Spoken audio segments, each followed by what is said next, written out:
പരമമായ ദാനം, ഏറ്റവും ശ്രേഷ്ഠമായ സമർപ്പണം, ആ കാര്യമാണ് ഇന്ന് നമ്മൾ ചർച്ച ചെയ്യുന്നത്. പ്രത്യേകിച്ചും അന്നദാനത്തിൻ്റെയും വിദ്യാദാനത്തിൻ്റെയും ഗുണങ്ങളെക്കുറിച്ച് ഭാരതീയ സങ്കല്പത്തിൽ, ഭാരതീയ സനാതന ധർമ്മത്തിൻ്റെ ഡിസ്കഷൻസിൽ കുറേ വരാറുള്ളതാണ്.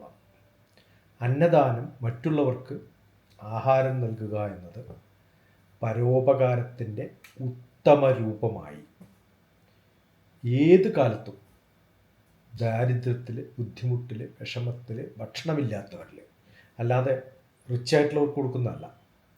അതാണ് ഏറ്റവും വലിയ സാമൂഹ്യ സേവനമെന്ന്.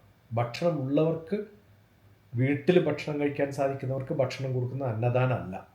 അതാണ് ഇന്ന് നടക്കുന്ന അന്നദാനം. വിശക്കുന്നവർക്ക്, വേറെ വഴിയില്ലാത്തവർക്ക്, ഭക്ഷണമില്ലാത്തവർക്ക് അവർക്ക് കൊടുക്കലാണ്. വലിയ ആഘോഷങ്ങളും പ്രചാരങ്ങളുമായിട്ട് മാറിയിരിക്കുന്ന തരത്തിലല്ല. വീട്ടിൽ വരുന്ന ഒരാൾക്ക്, ആരാണോ വീട്ടിൽ നമ്മുടെ ഗസ്റ്റായിട്ട് വരുന്നത്, അതിഥിയായിട്ട് വരുന്നത്, അവർക്ക് ഭക്ഷണം കൊടുക്കുക എന്നുള്ളതാണ്. ഇതൊരു ദിനചര്യയാണ്, അല്ലാതെ ആഘോഷങ്ങളുടെ ഭാഗമല്ല. അടുക്കള അടക്കുന്നതിന് മുമ്പ് വീട്ടമ്മമാർ പണ്ട് വാതിൽക്കൽ പോയിട്ട് ഈ നാട്ടിലാരെങ്കിലും അത്താഴ പട്ടിണിക്കാരുണ്ടോ ഒന്ന് ഉറക്കെ ചോദിച്ചിട്ട് മാത്രമേ വാതിലടക്കാവൂ എന്നൊരു സമ്പ്രദായം ഉണ്ടായിരുന്നു. അന്നദാനത്തിൻ്റെ പ്രാധാന്യം ഈ കാര്യത്തിൽ നിന്ന് നമുക്ക് മനസ്സിലാകും.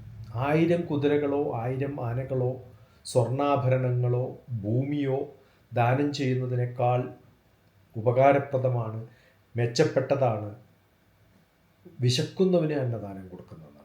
ഗജതുറക സഹസ്രം ഗോകുലം കോടിദാനം കനകരചതപാത്രം മേദിനി സാഗരാന്തം ഉഭയകുലവിശുദ്ധം കോടി കന്യാപ്രദാനം നഹി നഹി ബഹുദാനം അന്നദാനം സമാനം. 1000 ആനകളെയോ കുതിരകളെയോ സ്വർണവും വെള്ളിയും ഭൂമിയും ദാനവും ചെയ്യുന്നതോ കന്യാദാനമോ ഒന്നും തന്നെ അന്നദാനത്തിന് തുല്യമാവില്ല എന്നാണ്. വിശക്കുന്നവന് ഭക്ഷണം കൊടുക്കുക. ഇനിയോ വിദ്യാദാനം അന്നദാനത്തിനേക്കാളും മുകളിലാണെന്നാണ്. അന്നദാനം മഹത്തായ സൽപ്രവൃത്തിയാണെന്ന് നമ്മൾ പറഞ്ഞു. എന്നാൽ അതിനേക്കാൾ ഉത്തമമാണ് വിദ്യാദാനം. കാരണം ഭക്ഷണം കഴിച്ചാൽ ഉടനെ ദഹിച്ചു പോകും, താൽക്കാലികമായ തൃപ്തി കിട്ടും. എന്നാൽ വിദ്യാദാനവും ജീവിതത്തിൽ മറക്കാൻ സാധിക്കാത്ത കാര്യമാണ്. നമ്മൾ ആരെടുത്തെങ്കിലും എന്തെങ്കിലും പഠിക്കുക എന്നുള്ളത്. അന്നദാനം മഹാദാനം വിദ്യാദാനമതപരം അന്യേന ക്ഷണികാ തൃപ്തി യാവത് ജീവഞ്ച വിദ്യയാണ്.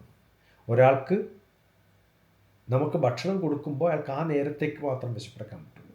അദ്ദേഹത്തെ എന്തെങ്കിലും പഠിപ്പിച്ചാലോ അവർക്ക് ജീവിതം മുഴുവൻ വിശപ്പടക്കാനുള്ള വഴി സ്വന്തം കണ്ടെത്താൻ ഉള്ള വിദ്യയാണ് നമ്മൾക്ക് അവർക്ക് പറഞ്ഞു കൊടുക്കേണ്ടത്. Skill oriented knowledge.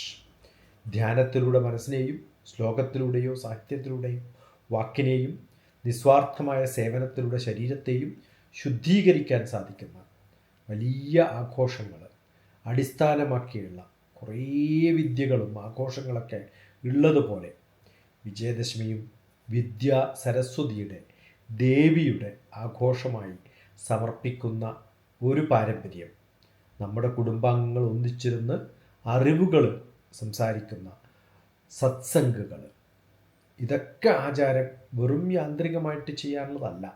അർത്ഥമറിഞ്ഞുകൊണ്ട് കർമ്മങ്ങൾ ചെയ്യാൻ ശരിയായ അറിവുകൾ പകർന്നു കൊടുക്കാൻ വേണ്ടിയുള്ള വിദ്യാദാനത്തിനുള്ള മിക്കവാറും സത്സംഗങ്ങൾ ഇന്ന് ഭക്ഷണത്തിലാണ്.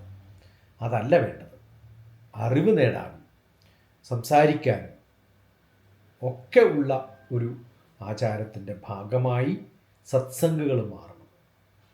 ഭക്ഷണത്തിന് വേണ്ടി കൂട്ടായ്മ ഉണ്ടാക്കലല്ല, അറിവിന് വേണ്ടിയുള്ള കൂട്ടായ്മയാവണം നമ്മുടെ ആചാരങ്ങളുടെ ഭാഗമായി, സനാതനധർമ്മത്തിൻ്റെ ഭാഗമായി. ഊട്ടുപുരകളോട് ഒന്നിച്ച് ക്ഷേത്രങ്ങളിൽ കുറേ പാഠന കേന്ദ്രങ്ങൾ കൂടി ഉണ്ടായിരുന്നു എന്ന് നമ്മൾ മനസ്സിലാക്കണം.